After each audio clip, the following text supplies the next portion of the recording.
சத்தீஸ்கர் மாநிலம் பிலாய் நகரில் நடைபெற்ற கல்யாண மாலை நிகழ்ச்சியில் பேராசிரியர் சாலமன் பாப்பையா அவர்களின் தொடக்க உரை சென்ற வார தொடர்ச்சி. பெரியவர்களே, உள்ளபடியே இங்கே வருவதற்கு கொஞ்சம் அச்சம்தான். மாநிலத்தை நினைத்தல்ல, முதலில் வெயிலை பார்த்து. ஏன்னா எங்கள் ஊர்லேயும் இப்போ அப்படித்தான் இருக்கு. அது நாங்களாக வாங்கிக்கிட்டது. நாங்களே திட்டமிட்டு மலைகளை மொட்டையடித்து, மரங்களை எல்லாம் சேவ் பண்ணி, குளங்களையெல்லாம் கைவசப்படுத்தி, ஏரிகளை இல்லாமல் ஆக்கி, ஆறுகளை அள்ளிக்கொண்டு போய்விட்டோம். ஆறுகளை அள்ளிக்கொண்டு போய்விட்டோம். மேகம் அங்கே தங்குவதில்லை, வருண பகவான் அங்கே வருவதில்லை. பார்க்கிறார், இல்லை இது இங்கே வேண்டாம் என்று சொல்லி அவர் மொத்த குத்தகையாக உங்களிடம் வந்து தங்கிக் கொள்ளுகிறார். ஆனாலும் கூட இந்த வெயிலை பார்த்து கொஞ்சம் அச்சம்தான். அங்கே விட இங்கே கொஞ்சம் கூடுதல்னு சொன்னாங்க. எப்படிடா தாங்க போகிறோம்னு இங்கே வந்த பிற்பாடு பார்த்தா இப்போவே 26, 28ன்னு சொல்லும்போதே இந்த பாடுறா கந்தப்பான்னு இருக்கே, நீங்கள் 40, 47 இருப்பீங்களாமே, எப்படி ஐயா அந்த கலையை எங்களுக்கு கொஞ்சம் கற்றுக் கொடுங்க ஐயா. ஏன்னா எங்கள் ஊரில் இனிமேல் அதுதாயா நிரந்தரம் ஆக போகுது. என்ன அருமையாக நீங்கள் இந்த ஊருக்குள்ளே பார்க்கிற போது சொன்ன மாதிரி ஒவ்வொன்றும் இங்கே இருக்கக்கூடிய அதிகாரிகள் சொன்ன ஒவ்வொன்றும் சத்தியம், உண்மை. எளிய மக்கள் எல்லாம் பார்க்க போல நம்ம ஊர் கிராமங்களைப் போல இருக்கு. தோற்றத்தால் இன்னும் எத்தனை அழகு பெற வேண்டியிருக்கிறது, எதற்கு எவ்வளவு காலம் ஆகும் என்றல்லவா நினைக்க வேண்டியிருக்கிறது. ஆனாலும் இங்கே நீங்கள் எல்லாம் இருந்து இந்த மண்ணை பொன்னாக மாற்றுகிற திறத்தை நீங்கள் படைத்திருக்கிறீர்கள். எங்கள் வீட்டில் இப்போ பொண்ணு இல்லை, இருந்தால் துணிஞ்சு இங்கே கொண்டு வந்து கொடுத்துருவோம். மாப்பிள்ளையும் இல்லை, இருந்தாலும் இங்கே பொண்ணு கிடைக்காது போல இருக்கு. இங்கே இருக்கிறவாளே பொண்ணு இல்லாமல் திண்டாடிக்கிட்டு இருக்காங்க. அதனால் உங்களை பார்க்கிற போது ஒரு பக்கம் கொடுத்து வைத்த மக்கள் கொஞ்சம் பாவம் சிரமப்படுறாங்க அப்படின்னு. ஆனால் எல்லா வசதிகளும் இங்கே இருக்குது, தெரியுது, அது நல்லா தெரியுது. சுகமாக நீங்களாவது இருங்கள் என்று சொல்லி உங்களை வாழ்த்தி, கல்யாண மாலை 3 லட்சம் திருமணங்களுக்கு மேலாக நடத்தி விட்டுகிறது. பெரிய காரியங்களை சாதித்திருக்கிறேன். திட்டமிட்டு அவர்கள் செய்கிற வேலைகள். இப்போல்லாம் எங்களுக்கெல்லாம் இன்னொரு பயம் வந்துருச்சு. மீரா நாகராஜன் அம்மா இருக்காங்களே, அவங்க அடுத்த நடுவர் ஆயிரவாக போல. ஏன்னா சரமாரியா வருது பேச்சு. அதாவது அந்த நிமிடத்தில் எப்படி இப்படியெல்லாம் அவர்களுக்குள்ளே கருத்து பூக்கிறது என்று சொல்லவே முடியல. அவ்வளவு வேகமா அந்த ஆன் த ஸ்பாட் அடிக்கின்றாங்கல்ல அவங்க. அதை அவங்க செய்கிற திறமை இருக்கே, ஒரு தேர்ந்த பேச்சாளன் கூட அவங்ககிட்ட தோற்று போயிடுவான். அதனால் அவர்களுக்கு வாழ்த்து சொல்லி, அந்த பக்கம் மோகனையா இருக்கார், அவர் ரொம்ப தேர்ந்துட்டார் ஆள். ஏன்னா 4 மொழியில் இன்னைக்கு தெரியாட்டி கூட தெரிஞ்ச மாதிரி பேசியிருக்காரு பாருங்க. ஏன்னா அதை கொண்டு போங்க எடிட் பண்ணிக்கிடலாம் எப்படியாவது ஒரு வழியா. மீரா நாகராஜன் இருக்காங்களே, அவங்க அந்த வேலையும் செஞ்சிருவாங்க.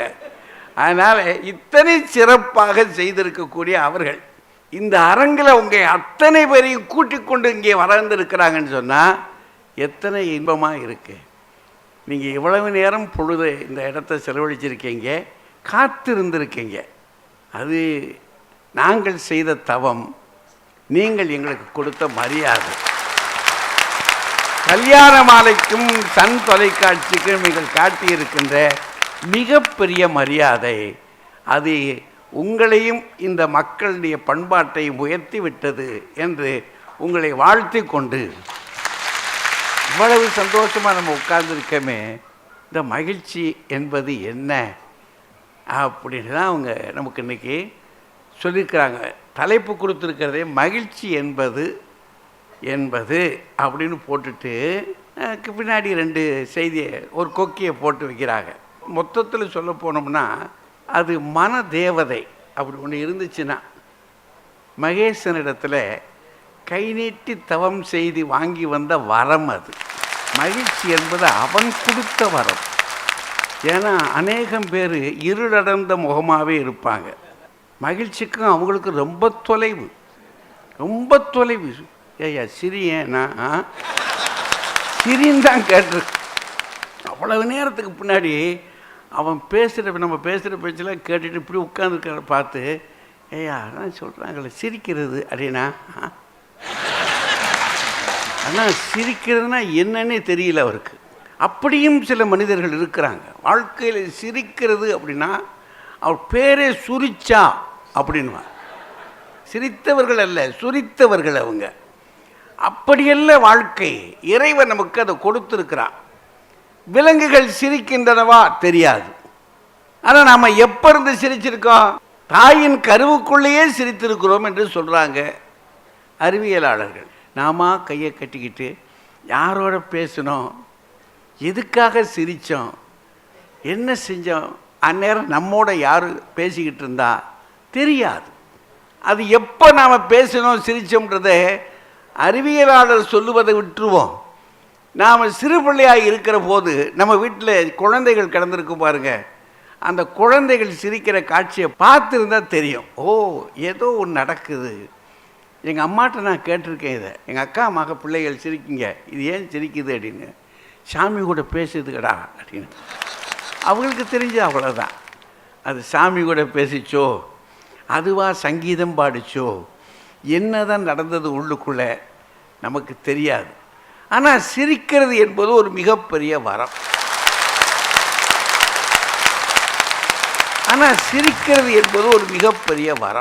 சிரிச்சிருக்கோம், பிறகுதான் தெரியுது சிரிக்கிறதுக்கு நம்ம தனிமை அல்ல, அது பெரிய ஞானிகள் செய்ய வேண்டிய வேலை.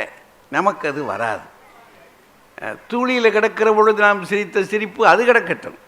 ஆனால் இப்போ நம்ம சிரிக்கிற சிரிப்பு இருக்க, யாராவது நமக்கு கூட 2 பேர் இருக்கணும், கூடி கழிக்கணும். அப்படி கூடி கழிக்கிறது என்பது யாராவது ஒருத்தரை பார்த்து அவரை பகடி பண்ணி, அது கொஞ்சம் சின்ன வயசுகளில் அது இருக்கும். அப்படி செய்யலாமா அப்படின்னா கூடாது. ஆனால் அப்படித்தான் செய்ய வரும். எவ்வளவு மடத்தனமான காரியமெல்லாம் நம்ம செய்திருக்கிறோம் அப்படின்னு நினைப்போம். பிள்ளைமை அது. அப்படி சிரிச்சிருக்கிறோம். பிறரை எள்ளி நகையாடுதல். அந்த எள்ளி நகையாடுவது என்பது சின்ன வயதில் நடந்திருக்கும். அப்புறம் அதுக்கு பிறகு அது இல்லை. சிலருக்கு மகிழ்வது நல்ல சாப்பாடு, நல்லா கட்டுவான், இருக கட்டுவான், வயிறு நிறையா சாப்பிட்டுட்டானா அவ்வளோதான். மற்ற ஆள்லாம் கேட்டால், டேய் என்னடா எவ்வளோ நேரம்டா சாப்பிடுவேனா? வயிற்றுக்கு மட்டும் நான் வஞ்சகம் பண்ண மாட்டேன். உங்கள்கிட்ட நான் கேட்டேனா, டே சாப்பிட விடுங்கடா, டே இன்னைக்கு தானே நல்ல சாப்பாடு கிடச்சிருக்குண்ணா. நேற்று இப்படித்தான்டா சொன்னேன். நான் என்னைக்கும் சொல்லுவேன்டா. அவனா ஒரு தத்துவம் சொல்லுவான், இன்னைக்கு தானே சாப்பிட முடியும். ஒரு 40-50 ஆயிடுச்சுன்னா டாக்டர் கையை பிடிச்ச உடனே சொல்லிட்டு வர்றா, சாப்பாட்டை குறைங்கன்னு வர்றா. சொல்லிட்டாரா, எங்கள் அப்பாவுக்கு சொல்லிட்டாரா. நான் ஓ உங்கள் அப்பா வழியா நீ, அப்போ சாப்பிடுனா. சில ஆள் இருக்கிறான், அவன் விளையாட்டில் மகிழ்வான். மாலை முழுவதும் விளையாட்டுனா. அந்த விளையாட்டில் சிலருக்கு மகிழ்ச்சி இருக்குது, ஆனந்தமாக இருக்கலாம். ஒரு வயது வந்த பிற்பாடு யாரையோ காண்பதில் மகிழ்ச்சி. எங்கனையோ போய் நிற்கிறான், மணிக்கணக்காக நிற்கிறான். என்னடா இங்கே நிற்கிற அப்படின்னா, நீ போ வர்றேன். அவனை கடத்தி விடுவான். ஏன் இவன் இடைஞ்சலாக இருப்பானே, இன்னும் ஏண்டா வந்தாலே, நீ போ அப்படின்னு. காண்பதில் மட்டுமல்ல, அங்கேருந்து வரக்கூடிய சேட்டைகள் இருக்கு பாருங்க, அந்த சேட்டைகளை எண்ணி எண்ணி எண்ணி உள்ள கழித்தல்னாத. திருவள்ளுவர் சொல்வார், காண மகிழ்ச்சி, உள்ள கழிப்பு, இதெல்லாம் தனித்தனி, அது ஒரு விவகாரம் தனி. கடைசியாக போக போக போக போக போக மகிழ்ச்சி என்பது எத்தனையோ வகை, என்னென்னமோ விதங்கள் ஒவ்வொருவருக்கும் ஒவ்வொரு வகையான இது இருக்குது. சிலருக்கு நூலகத்துக்குள்ளே புகுந்துட்டான்னு சொன்னால் அவ்வளோதான், மணிக்கணக்கான நூலகத்துக்குள்ளே உட்காந்துருப்பான். அப்போ மகிழ்ச்சி என்பது ஒவ்வொருவருக்கும் ஒவ்வொரு வகை. சிலருக்கு வேலை செஞ்சு முடித்தான்னா அவருடைய செய்யும் தொழிலை தெய்வம்னு சொன்னாங்க இல்லையா, அந்த வேலை தான் இல்லையா, இது முடித்தா தானே நமக்கு திருப்தி. சில பேர் கணக்கு போடணும்னு ஆரம்பிச்சிட்டா அப்படின்னா அது என்ன ஆனாலும் சரி அந்த கணக்கை முடிச்சுட்டு தான் வருவாங்க. சில ஓவியர்களுக்கு ஓவியம், சங்கீதம் பாடல்கள் சங்கீதம், சிற்பிக்கு சிற்பம், ஒவ்வொருவருக்கும் ஒவ்வொரு வகையில் மகிழ்ச்சியாக. காலங்கள் இதை தின்று கொண்டிருக்கும், ஆனால் அவருடைய மனமோ களிப்பில் துள்ளி கொண்டிருக்கும். அந்த துள்ளுகின்ற மனம் இருக்கு பாருங்க, துள்ளாத மனமும் துள்ளுகிற மனம் இருக்கு பார்த்தீங்களா, அந்த அளவிற்கு உற்சாகத்தை மகிழ்ச்சி. அந்த மகிழ்ச்சி நம்ம உடலுக்கு ஒரு பெரிய நலத்தை தருகிற ஒன்று. அதை நாம் எப்படி பெறுகிறோம்? ஒரு வயது வந்தாச்சு, வந்த பிற்பாடு 2 செய்தியை கொடுக்குறாங்க. இருப்பதை கொண்டு நிறைவு பெறுவதா, இன்னொன்று ரெக்கை கட்டி பறப்பதா. ரெண்டுமே எங்கேயோ சினிமாவில் கேட்ட மாதிரி இருக்குது. ஆண்டவன் ஒரு முதலாளி அப்படின்னு தொடங்கும் அந்த பாட்டு. அதில் சொன்னால் இருப்பதை கொண்டு சிறப்புடன் வாழும் இலக்கணம் அறிந்தவன் தொழிலாளி அப்படின்னு வரும். இன்னொரு படம் ரஜினி படம், அதில் ரெக்கை கட்டி பறக்குதையா அண்ணாமலை சைக்குது. இதுலேயும் மகிழ்ச்சி இருக்குது, இதுலேயும் மகிழ்ச்சி இருக்குது. இந்த பட்டிமன்றத்தில் இதான் சிக்கல், இதுவும் வேணும் இதுவும் வேணும். ஆனால் என்ன சொல்கிறாங்க, எது முதல்ல வேணும்? இதை பேசுவதற்கு 6 அறிஞர்கள் வர வந்து உட்கார்ந்துருக்காங்க.